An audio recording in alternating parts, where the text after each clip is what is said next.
윈스턴은 39살이고 기록국에서 일하고 있다. 그 해는 1984년이었고 1960년에 빅브라더가 혁명에 성공하면서 세상은 전체주의의 지배하에 놓이게 되었다. 사람들은 늘 감시를 받았고 서로가 서로를 감시했다. 그리고 텔레스크린이라는 화면이 곳곳마다 설치되어 있어서 마치 CCTV처럼 사람들을 감시했다. 텔레스크린은 양방향 송수신이 되었으므로 화면과 소리를 내보내기도 하고 받아들이기도 했다. 그래서 텔레스크린에서는 화면과 소리가 나오기도 했지만 반대로 CCTV처럼 그 화면을 통해 사상경찰들이 사람들을 화면으로 감시를 하고 소리 또한 들을 수 있었다. 텔레스크린에는 항상 빅브라더가 전쟁에서 승리하는 뉴스와 행진곡이 울려 퍼졌다.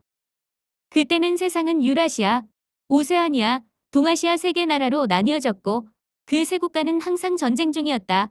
윈스턴이 속한 런던의 지역은 오세아니아의 영토에 편입되어 있었다.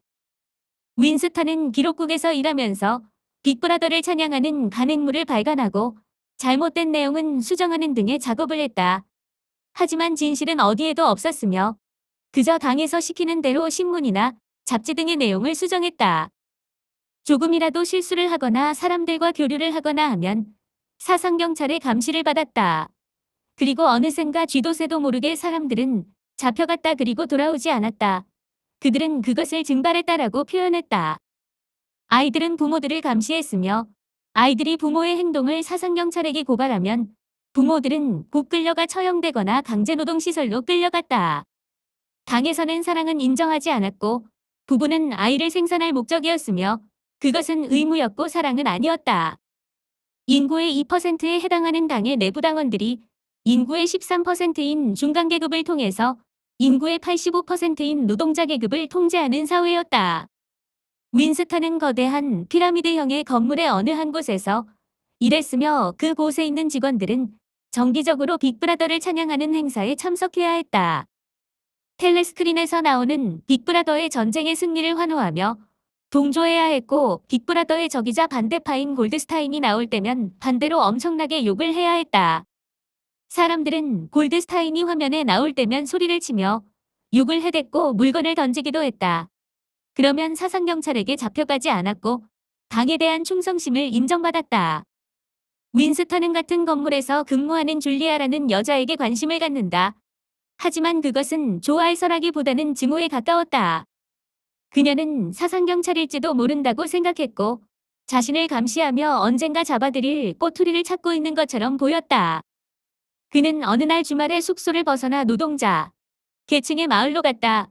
거기에는 텔레스크린이 많이 없었고 사상경찰 또한 뜸했다. 노동자 계층의 마을의 허름한 상점에서 윈스턴은 노트를 하나 구입했다. 하지만 그것조차도 사상경찰의 눈에 띄면 불법이었다 하지만 감시가 그리 심하지 않았으므로 그 노트를 구입하여 집에 왔고 윈스턴은 그 노트에 자신의 진심을 담은 일기를 쓰기 시작했다. 빅브라더가 싫다고 당이 싫다고 국가를 정복시키고 싶다고 썼다. 윈스턴이 근무하는 건물의 식당에서 간간히 줄리아를 마주칠 때가 있었다. 그리고 동료들 중에 파슨스라는 친구도 있었고 열렬한 활동을 하는 당원이었다. 그리고 사임이라는 동료도 있었는데 그는 오세아니아의 단어 사전을 편찬하는 일을 하고 있었다. 당은 불필요한 단어들을 없애버리고 뜻을 명확히 할 수 있는 몇 단어만 제외하고는 여러 형용사들을 없애어버렸다. 예를 들면 좋다라는 뜻의 굿이라는 형용사의 반대말은 배드이지만 그것을 없애버리고 언굿이라고 통일해버리는 등의 일이었다. 당은 노동자 계층이 무지할수록 통제하기 좋기 때문에 영어 단어조차 말살해버렸다. 하루는 파슨스의 집에 싱크대 배관이 막혀 물이 넘쳤고 파슨스의 아내가 윈스턴에게 수리를 부탁했다. 윈스턴은 파슨스 집에 가서 배관을 수리했고 옆방에는 파슨스의 아들과 딸이 놀고 있었다. 아이들은 장난감 총과 고무줄로 윈스턴을 쏘면서 놀았고 파슨스 부인은 아이들에게 주의를 주고 싶었지만 그렇게 할 수 없었다. 아이들을 다그치다가 아이들이 자신을 고발하면 사상경찰에게 끌려가 증발될 수가 있기 때문이었다. 사임 또한 사전 편찬에 참여하는 엘리트였지만 그 또한 너무 똑똑하다는 것이 그에게 불리할 수도 있었다. 윈스턴은 동료들 중에 누군가가 언젠가 사상경찰에게 끌려갈지 증발될지 직감적으로 느끼고 있었다. 같은 사무실에 근무하는 오브라이언이라는 남자는 키가 크고 덩치가 크고 안경을 쓰고 있었다. 가끔씩 그와 눈을 마주쳤지만 말은 할 수 없었다. 하지만 윈스턴은 오브라이언의 눈빛에서 자신과 비슷한 생각을 가지고 있다고 느꼈다. 그래서 언젠가 기회가 오면 그에게 자신의 속마음을 털어놓고 싶어 했다. 하지만 기회는 잘 오지 않았다. 어느 날 건물 복도에서 줄리아와 마주쳤다. 윈스턴은 줄리아를 사상경찰이라고 오인하고 몹시 경계하였는데 줄리아와 복도 건물을 지나치다 어깨가 부딪혔고 윈스턴은 줄리아를 부축해주다가 그녀가 종이 쪽지를 그의 손에 건네주는 것을 받는다. 윈스턴은 자신이 경고의 메시지 받은 것이 아닌가 몹시 걱정하며 그 종이 쪽지를 펼쳐보았는데 거기에는 당신을 사랑한다라고 써 있었다. 하지만 윈스턴은 자유롭게 줄리아에게 말을 걸 수 없었다. 어느 날 식당에서 줄리아가 혼자 식사를 하고 있는 것을 보고 윈스턴은 그녀의 맞은편에 자리를 잡고자 했지만 다른 동료가 그를 불렀기 때문에 실패했다. 몇 번의 실패 끝에 어느 날 윈스턴은 줄리아와 함께 같은 테이블에서 식사를 할 수 있었다. 줄리아는 열성당원처럼 행동했으므로 아는 정보가 많았고 언제 어디서 노동자, 계층의 마을에서 자신을 기다리면 둘이 만날 수 있다고 알려준다. 윈스턴은 주말에 줄리아가 알려준 대로 노동자 계층의 마을로 가서 줄리아를 기다렸다. 줄리아는 약속된 시간에 나타났지만 그들은 서로 모르는 척 연기를 해서 사상경찰들의 눈을 피했다. 서로 따로따로 이동해서 마을 숲속까지 도착한 그들은 마침내 텔레스크린과 마이크로폰이라는 도청장치가 없어 보이는 숲속에 다다랐다. 그들은 서로에게 이끌려 포옹을 했고 사랑을 했다. 줄리아는 26살이었다. 그리고 그들은 한적한 숲속에서 시간을 보냈고 자신들의 얘기를 나눴다. 그들은 종종 주말에 만나서 미래를 즐겼고 사상경찰에게 발각되어 끌려갈 수도 있었지만 그럼에도 그들은 사랑을 했다. 윈스턴이 언젠가 노동자, 계층의 마을에서 노트를 샀던 허름한 상점에는 2층에 침실이 있었다. 윈스턴은 그 침실을 빌리기로 하고 더욱더 줄리아와 함께 거기에서 미래를 즐겼다. 거기에는 텔레스크린이 없었기 때문에 그들은 자유롭게 대화도 나눌 수가 있었다. 그런데 그 침실 벽에는 옛날 성당이 그려진 그림이 액자에 걸려 있었다. 그 침실에는 가끔씩 쥐가 나왔는데 윈스턴은 쥐를 끔찍이도 싫어했고 줄리아는 그런 윈스턴을 위해 쥐가 나오는 구멍을 천으로 막아주었다. 윈스턴은 줄리아에게 오브라이언이라는 남자에 대해 얘기했다. 그는 왠지 자신과 같은 사상을 가졌을 것이라고 얘기했고 언젠가 말을 걸어보고 싶다고 했다.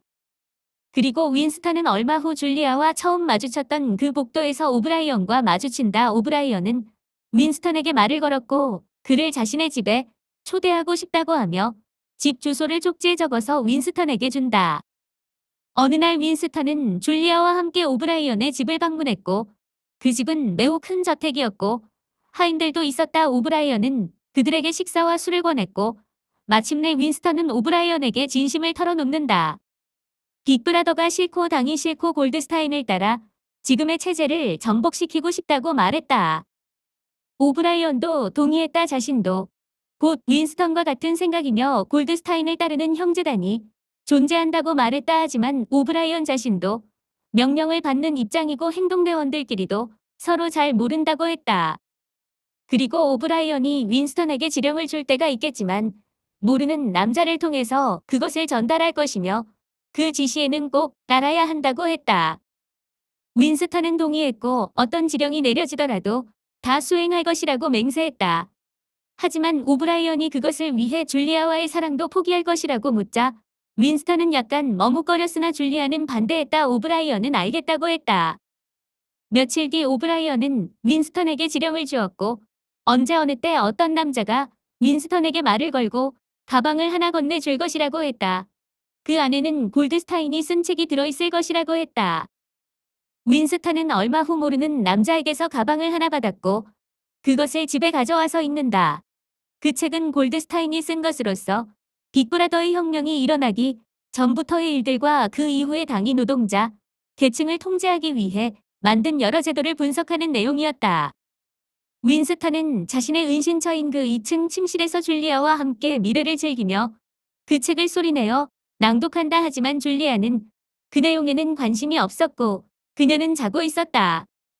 하지만 잠시 후 벽에 걸려있던 성당이 그려진 액자 뒤에서 소리가 나면서 윈스턴과 줄리아에게 꼼짝 말고 등을 뒤로 하고 서라는 명령이 들렸다.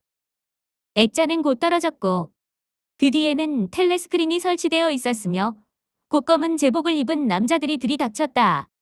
윈스턴과 줄리아는 발가벗은 채 체포되었고 그 집의 주인이자 허름한 가게 주인은 곧 사상경찰이었던 것이었다.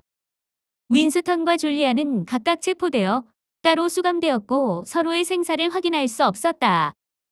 윈스턴은 감옥에서 여러 명의 수감자와 함께 갇혔고 얼마 후 파슨스가 체포되어 들어오는 것을 보았다. 파슨스는 아이들이 자신을 사상경찰에게 밀고 하여 잡혀 들어왔다고 했다. 파슨스가 어느 날 자다가 잠꼬대를 했는데 빅브라더를 타도하자라고 말했고 그 말을 엿들은 아이들은 사상경찰에게 밀고 해버렸다. 그리고 얼마 후 사임 또한 잡혀서 들어왔는데 사전을 편찬하는 데 있어서 사소한 실수를 저질러서였다. 잠시 후 오브라이언이 나타났다. 하지만 오브라이언은 잡혀 들어온 것이 아니라 그 또한 사상경찰이었다. 오브라이언은 파슨스와 사임을 101호라는 감방으로 보냈고 101호 감방은 무시무시한 곳이었고 제발 그곳만큼은 보내지 말아달라고 사람들은 애원했다. 마침내 윈스턴 차례가 되었다. 그는 오브라이언에게 끔찍한 고문을 당했다. 다이얼이 달린 의자에 앉혀졌고 오브라이언이 다이얼을 돌릴 때마다 윈스턴은 고통에 몸부림쳤다. 윈스턴은 오브라이언의 신문에 거의 다 자백해버렸다. 하지만 자백을 하던 하지 않던 고통은 계속되었다. 마침내 윈스턴도 101호 감방으로 끌려가게 되었다. 101호 감방에서 오브라이언은 윈스턴에게 쥐들이 갇혀있는 철망을 들이대었다. 윈스턴이 쥐를 제일 싫어한다는 것을 알고 쥐가 갇혀있는 철망을 윈스턴의 얼굴에 씌웠고 자물쇠만 풀면 쥐들이 곧 윈스턴의 얼굴을 물어뜯을 것이었다. 윈스턴은 소리를 지르며 줄리아에게 하라고 차라리 이런 고문은 줄리아에게 해도 좋으니 자신에게 하지 말라고 소리쳤다. 그러자 윈스턴은 곧 풀려났다. 윈스턴은 풀려났고 곧 좋은 대접을 받았다. 카페에서 식사와 술이 제공되었고 조금씩 살도 붙었다. 윈스턴은 카페에 설치된 텔레스크린에 나오는 빅브라더를 숭배하기 시작한다. 얼마 후 윈스턴은 줄리아와 만난다. 줄리아는 모진 고문으로 헬스해져 있었고 자신은 윈스턴을 배반했다고 얘기한다. 하지만 윈스턴도 줄리아를 배신했다고 얘기한다. 그 둘에겐 더 이상 애정은 없어졌다.